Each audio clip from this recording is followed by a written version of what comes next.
Hey, everybody, welcome to the Intentional Living Podcast with me, Marty Keller, and my colleague and friend, Dan Gutierrez. It's our pleasure to build on a theme that Dan uses in his work with this accountability practice, based on the saying from Socrates, who said, "The secret of change is to focus all of your energy not on fighting the old, but on building the new." And in the intentional living process, we learn how to find the old that's in the way and transmit it and transfer it into something new and something that we would prefer to have instead of old habits, old fears, old ways of thinking, old belief systems that we might not even be conscious of. So we're going to talk today about the fundamental central point of the intentional living practice, which we call the accountability tree. Correct. We've talked about that on the podcast with John, but I think anytime we have a different way of looking at it, I think people watching this could benefit from that. So I thought it would be good because you actually have a chart that you use or a diagram that is part of helping people that are in a meeting understand this face to face. We're not in a meeting, obviously, but Right. we're going to go through the central point is today. And so, Okay. how would you like to start that? Well, we practice we use the concept of the accountability tree, and the accountability tree is there to get me into my body, feel my have an experience and feel it, and through the use of being accountable for my behavior, my thoughts, I find the truth. Whatever I'm thinking or however I'm behaving, I find myself being having anxiety. I find myself being fearful. I find myself being happy. Doesn't really matter what it is. If I can be accountable for what I'm doing in the moment, what I'm experiencing in the moment, as I've heard said and seen written, accountability is the key to knowing yourself. So the more I can be accountable for my thoughts, actions, and behaviors, I get a greater insight into who I am and where I find myself. Okay, let's break down that word, accountability. Again, for someone who's listening for the very first time, what do we mean when we use that word? Accountability, we use it in the accountability tree process. Intentional living. Accountability is me stating the truth about my behavior without blame and judgment. Mr. John Donovan, his definition is stating the data about where I find myself without blame or judgment. Accountability is stating the truth of my participation in people, places, and things. Here again, everything is without blame or judgment. And the last one is me stating the data about where I find myself in the moment, my psychological feelings, my emotional state. Just state the data. I'm anxious. I'm happy. I'm sad. And that gives me, that starts the process rolling. So how do we get from what you just said to the word accountability? Accountability is my, if you break the word down, it's two words, account and ability. We use it as my ability to account for, and whatever my state, my anxiety, where I find myself, maybe I'm arrogant, I'm mean, any of those things. I mean, I ask the question because oftentimes in our culture, the word accountability, particularly when it applies to behavior, is more like you did something wrong, I'm going to hold you accountable, you have to fess up, you have to make amends. And we don't mean it that way here. No, that's why I emphasize the key factor is without blame or judgment. Because if I can just state the data about my behavior without blame or judgment, then it becomes information. And information I can use. If I have blame or judgment around whatever I'm talking about, I'm mean, arrogant, or cruel, and I think that's bad. I shouldn't be doing that. That takes the value out of it and puts me back into an old paradigm or a belief system that says I shouldn't be or I should be doing. that's what we're trying to avoid. We're looking to get to the truth. So we're really using accountability in the sense of an accountant. When an accountant adds up the numbers are neither right nor wrong. They're just the numbers. Correct. Just information or data, as you said. Right. Okay, so so this accountability practice, and it's about how do I account for what's going on inside me initially, and so how does the accountability tree practice lead me there? Well, it focuses in on me, my behavior. I'm not focused in on anything else other than myself. Where I find myself in the moment, what am I thinking? What am I feeling? How am I behaving? It's all focused on me. Because I'm the only thing, I'm the only person, I'm the only being that I can create change in. And without awareness, accountability gives me awareness of what's going on. How am I thinking? What's transpired in my life? What's different today? What have I noticed that's different? What have I learned about myself? Yeah, all of this is a look inward. And my belief is that I have the solution inside of me. I just haven't had the lens or the microscope or the vision to see and analyze and put that information to use to create the life that I'm looking for.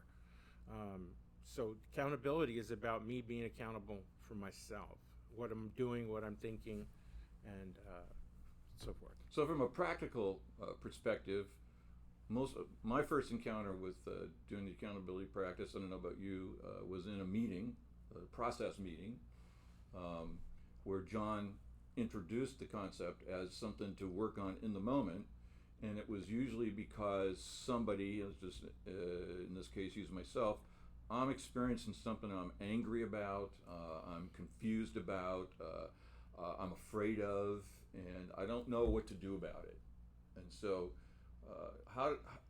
and because our process is facilitated, that is to say, when you and I facilitate meetings, part of our role is to help people get to the truth of what they're experiencing. Because if we do it on our own without any help, we may not get to what's hidden. Right. So part of, for me, the value of the accountability practice is it helps me account for things I can't see, but that feeling can get me to. So how does feeling, it's two things, how does feeling help us get to that truth, and how does a facilitator help a person penetrate the old story that may be around the feeling? Well, there's a lot of misconception about what feelings are and their value. A lot of people, including myself, have not been taught to see their feelings and their emotions as the way out. They see their emotions as something to avoid because they haven't been taught, or they haven't had the experience of feeling my emotions is safe, and that there's wisdom in those emotions. That's what we do in the meetings when we facilitate the meetings.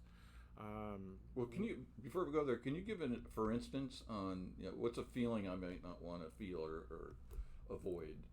A lot of times, any kind of feeling of fear, an anxiety, something uncomfortable, something that I'm triggered by, so an intense emotion in the moment, and my response is to move away from it, which is, human nature. People don't move toward their pain unless they're trained to. Human beings are pain-avoiding entities. I sure am. Yeah. So our natural response is, I put my hand next to a fire and it's hot. I pull my hand back. Okay. I experience something that's uncomfortable. It's difficult, and I don't have any training. I don't have any experience that says it's okay to feel what I'm feeling. I move away from it, or I try to avoid it. It's uncomfortable. So that's part of it. Feeling safe with our emotions, so we can be present enough with them to glean the wisdom that comes from being in those feelings. One of the things that I think helps people get to that is helping helping us remember some of the instructions that we got as little kids, like you shouldn't feel that way, or I'll give you something to cry about. Those are a couple that my dad, that was sort of in his quiver of parenting messages. Right. Or like if you're a kid, a boy, and you're in sports and you get hurt, and the coach will say, "Shake it off, you're okay, get back Right. in there," and those Right. kinds of things. So those messages, if they're consistent, we will start to believe them, and we will stop, or I would have stopped feeling scared, because that was I spent a lot of my childhood being afraid, and then thinking there was something wrong with me because I was afraid. So I would just learn to not feel it when it was coming up, particularly in situations around family issues or school stuff, places where it started to feel dangerous. Yeah. And so part of our challenge here is that those feelings, I'm sure that you have similar kinds of experiences from your own childhood. I ended up burying those so that I didn't even know that that was happening anymore. Right. So not only did I not feel afraid in certain programmed kinds of experiences, I didn't even know I was doing that anymore. And we can call that denial, or we can call that dissociation. Those are two of the terms that we can use to discuss this suppression of natural feeling. Right. To me, it's more of a survival mechanism. We talked about in the last podcast how the value and the importance of attachment. So it's if my parents or my caregivers, they don't have the ability to tolerate emotions from other people or a child. At their stature as the caregiver, they say stop that, right? And don't come back until you're not feeling that way, and then we'll you'll please me, and then we'll get along fine. So it's a survival mechanism. I had that experience too, and it's like don't be afraid. You shouldn't be afraid, and it's like oh crap, I am afraid. So the first thing I learned to do is not show it and suppress it, and Right. don't talk about it, and it doesn't exist. But there's a defense mechanism that crops up to help me deal with it, and that's where I suppress the emotions, and I get so good at it, I don't realize that I'm doing it. And then I grow up and become an adult, and that no longer works for me. I don't function well in relationships. I can't get close to people because I can't be myself, right? I don't know why I can't be myself. It's uncomfortable. People get close to me, and then it's like the alarm bells start ringing. They'll find out who I really am, and next thing you know, I wind up distancing myself from people, having failed relationships, and I wonder why. And ironically, all of that narration that you just said probably wasn't conscious. No. We only learn these things after we go through this kind of process, and we can look back and go, oh, that's what I was doing. Right. That's what being accountable for what's happening. You get the data for what it is, and when you become accountable enough, and over time, you can see that there's a pattern there.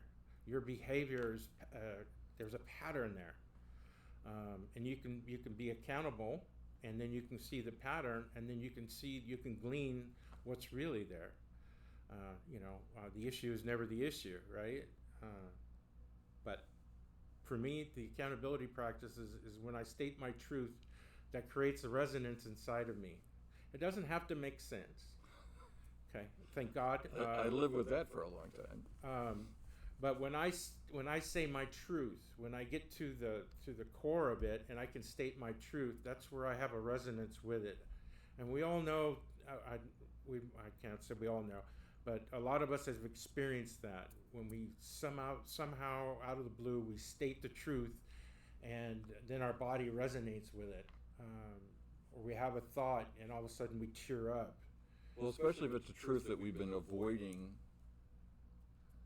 facing on a conscious level. Yes. And so it's like when I first had that experience, it was like a revelation, like out of outer space. I didn't know where But like you said, my body just totally relaxed because it was finally a truth that I've been bottling up was let out.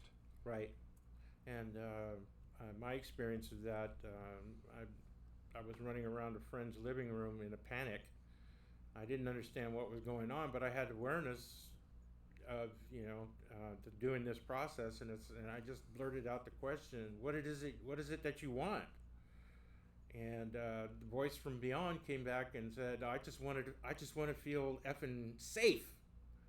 And then I just started tearing up, and it was just like somebody finally heard me.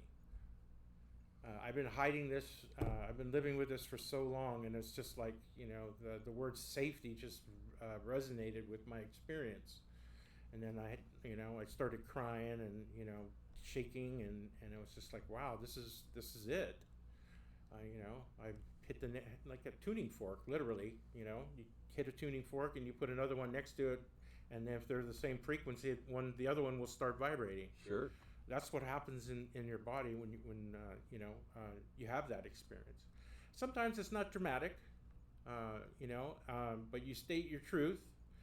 You take a deep breath, and then you ask yourself, what is it I want? And then you look inside.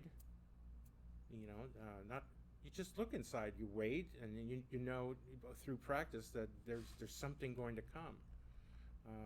Because I'm having a dialogue with that inner child that I haven't been able to have access to, because I haven't understood the language that has been spoken. It's not an intellectual language. It's a stored memory in my body, and that's what we're feeling. That's what resonates. That's the trauma. Right, and those memories are stored as emotion, not thought, which Right. is part of the reason that we say, the question is, how am I feeling? In the beginning of the accountability practice. So let's go to that. So the accountability practice basically starts with learning how to account for what I'm feeling and what I'm thinking. And as facilitators, we focus on inviting people to stay with feeling. Right. There will be a thought. There will be maybe even a whole narrative that might come with. But so why do we ask people to focus on the feeling? Why do we actually oftentimes have to guide people into the actual activity of sensation as opposed to label like grief or fear? For most people who have experienced trauma, the body's not the safe place to be, because that's where your feelings are. It's safe to be in your head, because you translate what's going on into your body into a story. You can disassociate. You can create a story about your feeling, which takes you out of the feeling.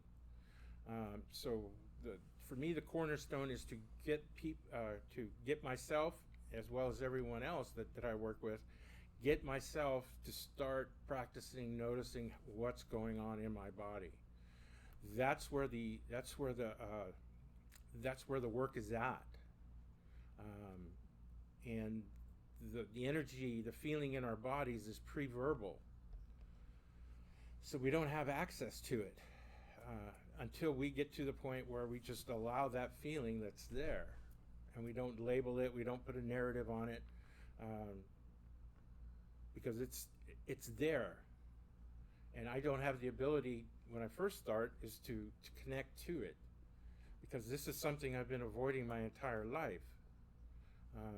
People with addictions, substance abuse, workaholism, gambling, that's all an effort to not feel, or to change the way you feel, which to me is the same thing as to not feel how you're feeling.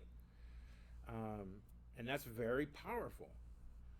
What through the process of the accountability tree, what can happen is I can learn how to feel safe in my emotions, because I'm practicing, I'm being guided, and I'm having an experience I haven't had of safety, feeling my feelings. And people, how you feeling? Well, I feel blessed, and it's like, okay, that's a thought. Okay, that's an interpretation. So where do you feel blessed? And then it's a blank stare, right? I don't know. Well, but that's because it's a thought. Would you be willing to consider that's just a conditioned response because you don't actually know how you feel. That's like how many people you ask, how you doing? Oh, I'm fine. Okay, what is fine? Show me where you feel fine in your body. And then it's like, if you can't, that's that's what feelings and emotions are. They're in your body. You don't ask people how they're thinking, right? You ask how they're feeling. I mean, even I don't know, our culture that doesn't value, the ability to notice how you feel, people still go around all the time asking how you feel. They don't go around asking, how are you thinking? Because we don't connect at this level. We don't connect at the intellect. When I connect with you, I connect at an emotional level. I want to know how you're feeling. If you can tell me, that allows me to connect with you. It's ironic because our culture even will substitute the word feel for think. Well, I feel I shouldn't do that. Well, yeah, well, show me where you feel that. Right. I mean, and that can be a challenge because we've been conditioned not to believe or trust our emotions. But that's the only thing that we can trust. Our emotions don't lie. What can happen is our interpretations of what we're feeling has got a narrative. And that could be untrue. Yeah, I remember we had this conversation a couple of years ago as we continued to learn more and more about this process, that we came to a conclusion right around the same time with each other that when we're helping people do this practice, so how are you feeling? The question that we ask, we worked on moving away from even those categorical words, I'm feeling sad, I'm feeling afraid, to asking people to just feel the sensation in the body and do their best to leave the label aside, because you can always come back to the label. Right. You can always come back to your thought. Your mind isn't going to stop. But the gold is in feeling that, because if that's likely to be an unhealed trauma feeling, and if I can get to that, that's where the stored gold is. That's where something happened to me as a little kid that caused some kind of trauma. Usually it's an attachment trauma, like we talked about last time. My mom doesn't love me, basically. That's the four word version. So if I can get in touch with that feeling, and I couldn't say that to her, I couldn't tell anybody, so I just had to sit there with the hurt. And if you do that enough over time, it really becomes stuck in your gut. Right. So if I can get to that feeling and feel it almost as if it's the first time I could feel it as a conscious person, because I couldn't do that as a kid. Now I've got something that I can do with it. Right. All emotions their emotion is energy in motion. What human beings have the ability to do is stop and store these emotions in our bodies. Animals, I don't know, I've seen many a video of an animal like a cheetah chasing down a little gazelle or whatever, and then the gazelle gets away, and then the gazelle wanders off, and then it stops, and then all of a sudden it starts to shake and tremble, and then it takes a deep breath, and then it snorts or whatever it does, and then it walks off. That shaking is the gazelle's ability to burn off that excess adrenaline. It doesn't store that. It literally shakes it off, as it were, and then it goes about its life. Human beings have the ability to stop that process. They don't allow the completion of that process, right. And then it gets stored in the body. And it just stays there over time and gets reinforced, and then we create a narrative around it, and it's something to be avoiding. I don't feel comfortable, right? Okay, I'm experiencing discomfort. I don't know why, and I don't want to do that. So rather than create a conversation with it or move toward it to understand that by experiencing and allowing it to express in a safe manner, me in a safe room or a safe position, as an adult, I can handle whatever's there. And by giving myself permission to feel those feelings, I gain access to healing. Because what happened to me, trauma is not necessarily what happened to me, it's what I interpreted, what I took on the meaning of what happened to me, and that gets stored. If it was the original trauma back when I was 2 years old, there was no way I could heal it. But that energy is still within me, and therefore I have the possibility of healing at any time. Well, let's move on to the rest of the accountability tree practice. So we spent some time with this question of feeling because it's really central. We don't get to the feeling, we're not going to get to the second part of the accountability practice. But once I've identified that feeling, and I'm actually not identifying it necessarily as a thought, but just as just sitting with the experience. So, for example, if I'm feeling anxiety, for me, it almost always feels like a fist punching up against my solar plexus, and it almost feels like there's something in there. Right. So I just sit with that. Then what? Well, then I just sit with it as best I can, and then as long as I can. And sometimes it's a short, a brief moment. Sometimes, I'll have a reaction to it. Literally, I'll cry or I'll have shortness of breath. But to call it, it's like getting into a hot bath. When you first start this process, the bath is scalding hot. How do you get into the bathtub? You stick your toe in a little bit, and then, you stick more toes, you get a foot in there, and then eventually you get in. Maybe not that particular time when you take a bath, but you slowly dip into it. And then you find through that experience that there's wisdom in that feeling. You can ask yourself, develop a conversation with that inner child, right? What is it you want to tell me? What is it? I'm open to hearing what you have, what you want to tell me, and then it comes. I want to feel safe, and it's like, okay, so how do we create safety? And that's the next part, which is the intention. So if the feeling for me was, I don't feel safe. Okay, well that's clear.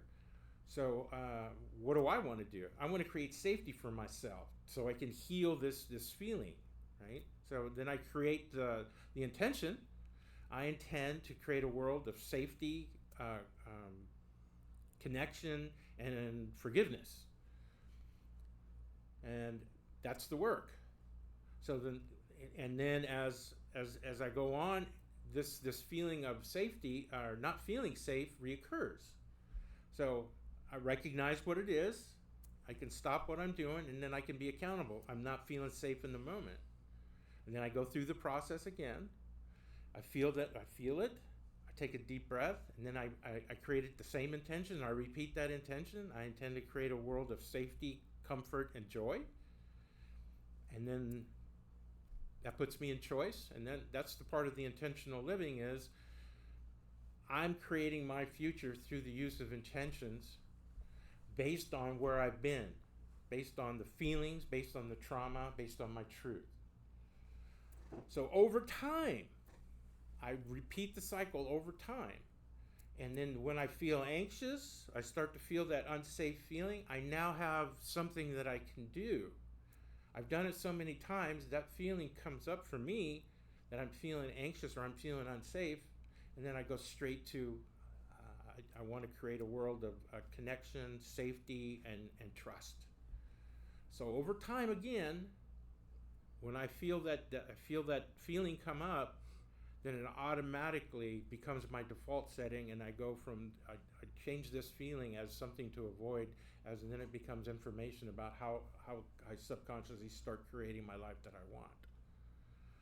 So it's it's time for us to wrap up. To summarize, so the accountability practice, the accountability tree practice, as we call it, and you can see the diagram on the screen. The accountability tree starts with being accountable.